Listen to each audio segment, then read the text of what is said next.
प्यारे बच्चों, class 7th की मैथ्स की क्लास में आप सभी का एक बार फिर से स्वागत है बच्चों। और हम पढ़ रहे थे चैप्टर नंबर 12 क्षेत्रमिति मेंसुरेशन। अभ्यास 12C हम लोगों ने बच्चों करना स्टार्ट कर दिया था और प्रश्न नंबर 4 तक के प्रश्न हम हल कर चुके हैं। और अगर आपने बच्चों इसके पहले की वीडियो क्लासेस में नहीं देखा है उन प्रश्नों को, तो जा कर के प्लेलिस्ट में क्लास 7th मैथ की प्लेलिस्ट में जा कर के सारे वीडियो आप देख सकते हैं। और अब हम आगे बढ़ेंगे बच्चों प्रश्न नंबर 5 से। तो आइए देखते हैं पांचवा प्रश्न क्या है हमारा। पांचवा प्रश्न है, आकृति 12.17 में एक राजकीय भवन का मानचित्र दिया गया है। इसमें सड़क को बिंदुवार भाग से दिखाया गया है। सड़क की चौड़ाई कितनी दी हुई है? 2 मीटर दी हुई है। ये देखिए यहाँ पर ये बिंदुवार भाग है, सड़क बनी हुई है, ये पार्क है, यहाँ मकान बना हुआ। 2 मीटर इसकी क्या दी हुई है? चौड़ाई दी हुई है। तो हमें बच्चों सड़क का क्षेत्रफल ज्ञात करना है और उसके साथ ही सड़क पर ईंट बिछवाने का खर्च 45 रुपये प्रति वर्ग मीटर की दर से हमें ज्ञात करना है कि ईंट अगर हम बिछवाते हैं तो उसमें कितना खर्चा आएगा। आइए देखते हैं बच्चों इस प्रश्न को कैसे हल किया जाएगा। तो इसको समझ भी लेते हैं पहले कि कैसे हम इसको हल करेंगे। तो सबसे पहले बच्चों हम पार्क का क्षेत्रफल ज्ञात करेंगे। तो पार्क का क्षेत्रफल ज्ञात करने के लिए पार्क की लंबाई चाहिए बच्चों और चौड़ाई चाहिए है। तो यहाँ पर देखिए यहाँ से यहाँ तक की दूरी 30 मीटर दी हुई है। 2 मीटर और 2 मीटर ये घटा देंगे हम, यानी 30 - 2 तो ये हमारे पास यहाँ से यहाँ तक के बीच की दूरी आ जाएगी। ठीक है, तो ये हो जाएगी पार्क की लंबाई। ठीक, अब चौड़ाई ज्ञात करना है। तो चौड़ाई तो हमारे पास में टोटल 20 मीटर दी हुई है। ठीक है बच्चों, ये पूरा 20 दी हुई है और यहाँ से ये 15 दी हुई है ना। तो ये हम यहाँ पर 20 में से क्या क्या घटाएंगे? 20 में से ये 15 घटाएंगे। साथ ही बच्चों ये 2 मीटर जो चौड़ी सड़क है इसको भी घटाएंगे। तब हमारे पास में यहाँ पर पार्क की जो है ये यहाँ से यहाँ तक की चौड़ाई प्राप्त हो जाएगी। ठीक, तो इस तरीके से लंबाई चौड़ाई जब ज्ञात हो जाएगी तो क्षेत्रफल निकाल लेंगे। पार्क का क्षेत्रफल अगर हमें बच्चों ज्ञात हो गया है, ठीक है, और जो ये पार्क का क्षेत्रफल ज्ञात हो गया और सड़क सहित जो हमारी सड़क है उसके सहित अगर हम पार्क का क्षेत्रफल ज्ञात कर लें, ठीक है, सड़क सहित पार्क का क्षेत्रफल और पार्क का क्षेत्रफल ना, तो जो सड़क तब उस तरीके से हमारे पास में बच्चों सड़क का क्षेत्रफल इसमें से घटा देंगे। पूरा जो ये एरिया है इसका क्षेत्रफल ज्ञात कर लें और उसमें से पार्क के क्षेत्रफल को घटा देंगे तो हमारे पास में सड़क का क्षेत्रफल ज्ञात हो जाएगा। फिर उसके बाद हम ईंट बिछवाने का खर्च ज्ञात करेंगे। तो आइए देखते हैं इसे कैसे हल करेंगे। तो सबसे पहले हम क्या ज्ञात करेंगे बच्चों, जिस तरीके से बात की गई पार्क की लंबाई।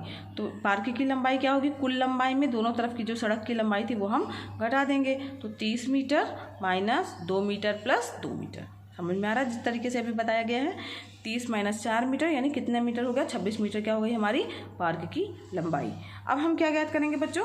तो अब हम बात ज्ञात करेंगे पार्क की चौड़ाई। तो कुल चौड़ाई जो है वो जो हमारी दी हुई है उसमें हम मकान की चौड़ाई घटाएंगे और सड़क की चौड़ाई, 2 चीज़ें घटा देंगे तो हमारे पास में क्या आ जाएगा बच्चों? पार्क की चौड़ाई आ जाएगी। तो यहाँ पर देखिए कुल चौड़ाई कितनी थी? 20 मीटर थी। मकान की चौड़ाई 15 मीटर है और सड़क की चौड़ाई 2 मीटर है।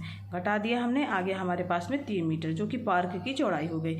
अब हम क्या ज्ञात करेंगे बच्चों? पार्क का क्षेत्रफल ज्ञात करेंगे। क्षेत्रफल का क्या फार्मूला होता है? लंबाई गुणे चौड़ाई। अब यहाँ पर हम इसमें मान रख देंगे। तो यहाँ पर 26 मीटर जो कि हमारी पार्क की लंबाई थी और चौड़ाई 3 मीटर जो आई है, ये 26 और 3, तो ये इसको मल्टीप्लाई कर दिया तो पार्क का क्षेत्रफल आ गया, यानी कितना आ गया? 78 मीटर स्क्वायर।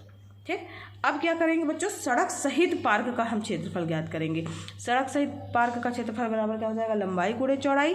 लंबाई 30 मीटर दी हुई है और चौड़ाई जो है उसकी 5 मीटर दी हुई है।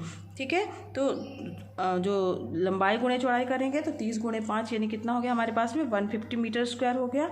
तो अब हमें सड़क का क्षेत्रफल ज्ञात करना है। सड़क का क्षेत्रफल क्या हो जाएगा? जो सड़क सहित पार्क का क्षेत्रफल उसमें से हम पार्क के क्षेत्रफल को घटा देंगे ना, तो ये क्या आ जाएगा? 150 - 78 बराबर कितना आ जाएगा? 72 मीटर स्क्वायर। ठीक, तो यानी सड़क का क्षेत्रफल कितना आ गया? 72 वर्ग मीटर होगा। आप उत्तर अलग से लिख दीजिएगा, आता है सड़क का क्षेत्रफल 72 वर्ग मीटर होगा। ठीक है, तो ये हमारा पहला जो है इसका पार्ट उसका उत्तर हो गया। फिर इसके बाद में बच्चों इसी में पूछा है सेकंड पार्ट में कि सड़क पर ईंट बिछवाने का खर्च जो है वो 45 रुपये प्रति वर्ग मीटर की दर से हमें ज्ञात करना है। तो इसके लिए क्या करेंगे? सड़क पर ईंट बिछवाने का खर्च दिया हुआ है 45 रुपये प्रति वर्ग की दर से। ठीक, तो यहाँ पर 45 का मल्टीप्लाई कर देंगे तो जो भी आएगा वो रुपए में आएगा, यानी 3240 रुपये आएगा। तो उत्तर आप अलग से लिख दीजिएगा। अतः सड़क पर ईंट बिछवाने में 3240 रुपये खर्च होंगे। ठीक, प्रश्न थोड़ा सा लेंदी ज़रूर है बच्चों, लेकिन है बहुत ही आसान। सब में बस वही लंबाई गुणे चौड़ाई वाला फार्मूला लगना है और आपको चित्र देखकर समझ में आ जाएगा कि आपको किसका क्षेत्रफल निकालना है और उसमें से किसको घटाना है। ठीक है बच्चों, आगे बढ़ते हैं प्रश्न नंबर 6 की ओर। तो यहाँ पर देखिए, अमरूद के एक आयताकार बाग की लंबाई कितनी दी हुई है? 180 मीटर और चौड़ाई भी दी हुई है उसकी, ठीक है, 120 मीटर। बाग के बीचों बीच एक दूसरे को समकोण पर काटते हुए 3 मीटर चौड़े 2 रास्ते हैं, ठीक है। उसकी चौड़ाई कितनी दी हुई है? 3 मीटर। और रास्ते पर मिट्टी डलवाने का खर्च 12 रुपये प्रति मीटर की दर से हमें ज्ञात करना है। तो यहाँ पर ध्यान दीजिए बच्चों, इसको हिंट करेंगे बिल्कुल इसी तरीके से जैसे ये इस टाइप के प्रश्न जो हम लोग करते आए हैं वैसे ही आपको हल करना है। तो सबसे पहले आप क्या ज्ञात करेंगे? रास्ते का कुल क्षेत्रफल, क्योंकि हमें रास्ते पे ही मिट्टी डलवानी है। तो रास्ते का कुल क्षेत्रफल बराबर क्या हो जाएगा? जो लंबाई वाले रास्ते का क्षेत्रफल प्लस चौड़ाई वाले रास्ते का क्षेत्रफल माइनस जो है उभयनिष्ठ वर्गाकार जो क्षेत्र है उसका क्षेत्रफल घटा देंगे, ठीक है। तो इसके लिए बच्चों ये हिंट है आपका, रास्ते का कुल क्षेत्रफल बराबर लंबाई वाले रास्ते का क्षेत्रफल प्लस चौड़ाई वाले रास्ते का क्षेत्रफल माइनस बीच के वर्गाकार उभयनिष्ठ रास्ते का क्षेत्रफल, ठीक है। अब इस तरीके से आप निकाल लीजिएगा उसको, लंबाई चौड़ाई सब दी हुई है ना, और जो बीच का रास्ता है वो 3 मीटर चौड़ा दिया हुआ है, ठीक है। अब उसमें मल्टीप्लाई जो भी आपका क्षेत्रफल आएगा उसमें 12 रुपये का मल्टीप्लाई कर दीजिएगा, तो मिट्टी डलवाने का खर्च जो है आपका ज्ञात हो जाएगा। ये आपका होमवर्क हो गया बच्चों। बढ़ते हैं नेक्स्ट प्रश्न की ओर। 7वां प्रश्न है बच्चों, किसी स्कूल के छात्रों ने सफाई अभियान के लिए एक रैली निकाली। रैली कुछ समय बाद स्कूल से कुछ दूरी पर बने एक आयताकार पार्क में पहुंची, जिसकी लंबाई 40 मीटर दी हुई है, ठीक है। ये देखिए यहाँ से यहाँ तक की दूरी कितनी दी हुई है? 40 मीटर। चौड़ाई कितनी दी हुई है? 25 मीटर, ठीक है। और यहाँ 5 मीटर का क्या दिया हुआ है? कुछ रास्ता दिया हुआ है, ठीक है। छात्र जो है वो 3 समूहों में बट गए और चित्र के अनुसार पार्क में 5 मीटर चौड़े 2 परस्पर लंबवत रास्तों के क्रम से ABEF तथा GCDH भागों को प्रथम समूह ने, ठीक है।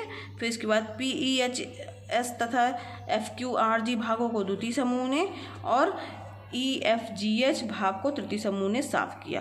प्रत्येक समूह के द्वारा साफ किए गए क्षेत्र का हमें क्षेत्रफल ज्ञात करना है। यहाँ देखिए बच्चों, ABEF ये वाला क्षेत्र हो जाएगा। इसी तरीके से दूसरा दिया गया है ये और GCDH यानी ये वाला, ठीक है। तो एक किसमें बट गया? PEHS वाले में और ये इस वाले क्षेत्र में, ठीक है। और जो तीसरा वाला था वो इस वाले में, खाली इस वाले में, ठीक है। तो यहाँ पर जो है हमें ये बताना है कि जो साफ किएगा क्षेत्रफल जो है कितना कितना होगा अलग अलग समूह का, ठीक है। तो जब पहले समूह का निकालेंगे तो हम इसका क्षेत्रफल, ध्यान दीजिएगा बच्चों, इसका क्षेत्रफल प्लस इसका क्षेत्रफल जोड़ देंगे। दूसरे वाले में क्या करेंगे? इसका क्षेत्रफल और ये वाला क्षेत्रफल हमें निकालना है, ठीक है। और तीसरे वाले में सिर्फ इसका क्षेत्रफल ज्ञात करना है। तो आप ऐसा भी कर सकते हैं कि यहाँ से यहाँ तक इस पूरे का क्षेत्रफल हम ज्ञात कर लेंगे और इसको घटा देंगे, फिर इस पूरे का क्षेत्रफल ज्ञात करके इसको घटा देंगे, तो हमारे पास इन दोनों का हो जाएगा और ये क्षेत्रफल हम ज्ञात ही कर लेंगे। आइए देखते हैं इसे कैसे हल करेंगे। तो सबसे पहले बच्चों, आकृति ABFE में प्रथम समूह का क्षेत्रफल क्या हो जाएगा? हमारा AB × BF हो जाएगा। 5 × 17.5, तो उसको मल्टीप्लाई किया यानी 87.5 आ गया। इसी तरीके से हम GCDH में प्रथम समूह का क्षेत्रफल ज्ञात कर लेंगे। GC × CD हो जाएगा और यहाँ पर माप दी हुई है बच्चों 17.5 × 17.5, ठीक है। और उनमें से 5 का मल्टीप्लाई कर देंगे, ठीक। अब यहाँ पर प्रथम समूह का कुल क्षेत्रफल जो है वो क्या हो जाएगा? वो उन दोनों के क्षेत्रफल को जोड़ देंगे, ठीक है। तो ये हमारे पास में कितना हो जाएगा बच्चों? 175 वर्ग मीटर, ठीक। समझ में आ गया बच्चों। इसी तरीके से द्वितीय समूह के लिए आकृति का क्षेत्रफल हम निकाल लिए, तो वो 50 वर्ग मीटर आ जाएगा। और आकृति जो है FQRG का भी क्षेत्रफल निकाल लेंगे, वो आ गया हमारा 50 वर्ग मीटर। तो टोटल इन दोनों का कर देंगे तो हमारे पास में द्वितीय समूह का कुल क्षेत्रफल आ जाएगा। तो यहाँ पर देखिए, द्वितीय समूह का कुल क्षेत्रफल बराबर आकृति PEHS का क्षेत्रफल और आकृति FQRG का क्षेत्रफल हो जाएगा, यानी 50 × 50 यानी 100 वर्ग मीटर हो जाएगा। तृतीय समूह का क्षेत्रफल जो है वो तो छोटा सा ही है, बीच वाला है, तो वो हो जाएगा हमारा EF × FG, जो कि 5 मीटर दिया है, तो 5 × 5 यानी 25 वर्ग मीटर। तो इस प्रकार बच्चों ये तीनों समूहों ने कितने कितने भाग को साफ किया है ना, तो उसके द्वारा साफ किए गए भाग जो है वो उनके क्षेत्रफल के बराबर हैं। तो ये तृतीय समूह के द्वारा क्षेत्रफल जो साफ किया गया है, द्वितीय समूह के द्वारा क्षेत्रफल जो साफ किया गया है, और जो इसके ऊपर आया था प्रथम समूह वाला क्षेत्रफल, तो ये प्रथम समूह का क्षेत्रफल जो उन लोगों ने मिलकर के साफ किया है, ये वाला। ठीक है, और इसी तरीके से ये द्वितीय समूह वाला और ये तृतीय समूह वाला। आप उत्तर चाहे तो अलग से लिख सकते हैं कि प्रथम समूह द्वारा इतना क्षेत्रफल 175 वर्ग मीटर क्षेत्रफल साफ किया गया, द्वितीय समूह के द्वारा 100 वर्ग मीटर क्षेत्रफल साफ किया गया, और तृतीय समूह के द्वारा 25 वर्ग मीटर का क्षेत्रफल साफ किया गया। ठीक है, तो इस प्रकार से बच्चों आज हमारी ये प्रश्नावली जो है यहीं पर समाप्त हुई, और अभ्यास 12C यहीं पर समाप्त हुआ। और आगे के प्रश्न जो हैं, आगे 12D जो है वो हम नेक्स्ट वीडियो क्लास में हल करेंगे।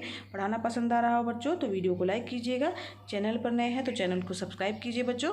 और ये वीडियो क्लासेस एकदम फ्री है, निःशुल्क है, तो आप भी इसका लाभ लीजिए, दूसरे बच्चों को भी प्रेरित कीजिए। धन्यवाद बच्चों, मिलते हैं नेक्स्ट वीडियो क्लास में।